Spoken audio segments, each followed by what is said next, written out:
पवित्र भारत वर्ष में प्रचलित पंचदेवता उपासनार ज्वलंत उदाहरण होउछि महाप्रभु श्री जगन्नाथ भूमि श्रीक्षेत्र। पौराणिक मतरे गणपति को सर्वसिद्धिदाता और सर्वमंगलमय रूपे विवेचना करा जायछि। गणपति वंदना गणपति को एकदंत लंबोदर गजमुख औणवर्ण त्रिपुंड तिलक तथा मूषिक बाहन सर्वजन विदित। श्रीमंदिर बेढ़ास्थ कल्पवट मूल बट गणेश मंदिर उपस्थित। से कल्प गणेश, बट गणेश, सिद्ध गणेश, चिंतामणि गणेश आदि अनेक नाम परिचित।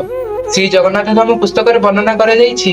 जगन्नाथ मंदिर प्रतिष्ठा हेबा पूर्व ब्रह्मा सर्वप्रथम गणेश पूजा एठारे करथिले। प्राचीन उत्कल पुस्तक वर्णना करा जायछि गंगवंशीय राजा अनगभीम देवଙ୍କ राजनीति समय एही मंदिरटी निर्माण करा जायथिला। जेउथुर जणा पड़े कि एही मंदिरटी प्रायतः 700 वर्ष पुरातन। दक्षिण द्वार भीतर को मुंड पारि हेबा पर डाहाण पटे थिबा कल्पवट मूल बट गणेशଙ୍କ मंदिर दृश्यमान होइଥାଏ, जहाँकि उच्चतारे प्रायतः 12 फुट हेबो। एही मंदिरटी 5 फुट विशिष्ट एक क्षुद्र जगमोहन सह संश्लिष्ट होइके अछि, जहार गर्भगृहटी 5 फुट रे 5 फुट भितर सीमित। एही क्षुद्र अप्रशस्त मंदिर भितर बट गणेश पूजा पाती। पूजित गणपति विग्रह रक्तवर्ण तथा मुखटी धवल और चंदन आदि लेपन सुशोभित। धवल प्रति प्रस्तर निर्मित यह मूर्ति प्रायतः 4 फुट हेबो। विग्रह चतुर्भुज, जहाँ दक्षिण उपर हस्तर अक्षयमाला, दक्षिण तल हस्तर भग्नदंत, बाम उपर हस्तर परशु, बाम तल हस्तर लडू शोभा पाउछि। उपवेशन अवस्था गणपति एठारे तांकर एक पादर जान को ऊपर को टेकिक शांत अवस्था विराजमान करिसेंति।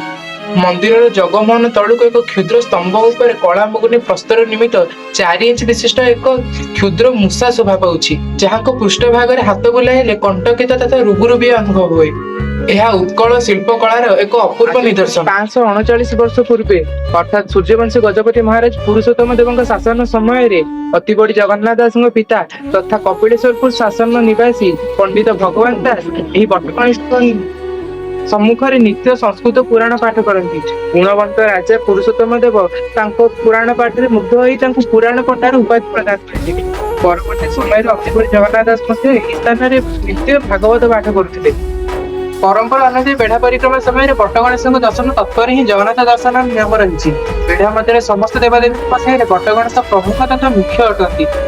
यही देवता आगे 108 थर गणेश विजय मंत्र जप करने द्वारा इप्सित वस्तु बहुत शीघ्र प्राप्त होता है। तेज एथर श्रीमंदिर आसिले बट गणेश आशीष लाभ करने को जमा भी भूलें। जय जगन्नाथ।